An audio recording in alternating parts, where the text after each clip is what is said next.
அதிமுக மற்றும் பாஜகவினர் கூட்டணி பேச்சுவார்த்தை நடத்தி வருவதாகவும் 3 நாட்களில் முடிவெடுக்கப்படும் என்றும் சமத்துவ மக்கள் கட்சித் தலைவர் சரத்குமார் தெரிவித்துள்ளார். திராவிட முன்னேற்ற கழகத்தை தவிர அனைத்து அண்ணா திராவிட முன்னேற்ற கழகம் பாரதிய ஜனதா முன்னோடிகளும் சில பேர் பேசியிருக்காங்க.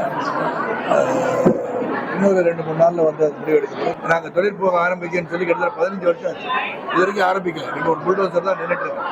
நாங்கள் நெருக்கிட்டோம். அப்போ மக்கள் இந்த திட்டத்தை அறிவித்தவர்கள் ஏன் செய்யவில்லைன்னு கேள்விகளை கேட்க ஆரம்பித்தாலே எல்லாம் சிறப்பாக நடக்கும் என்னுடைய கருத்து. 3 ஆண்டு காலத்தில் வந்து இப்போ வந்து கடன் வந்து அதிகமாயிடுச்சு. 6 லட்சம் கோடி இருந்தது. இப்போ வந்து இந்த பட்ஜெட்டில் வந்து பார்த்தீங்கன்னா 8.33 லட்சம் கோடியாக உயர்ந்து விட்டது. அது உண்மையிலே இந்த போக்கு பார்க்கும்போது பயமாக இருக்குது.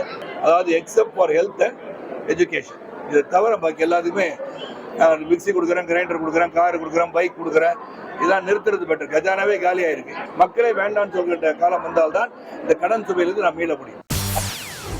செய்திகளை உடனுக்குடன் தெரிந்து கொள்ள உடனே சப்ஸ்கிரைப் பண்ணுங்க.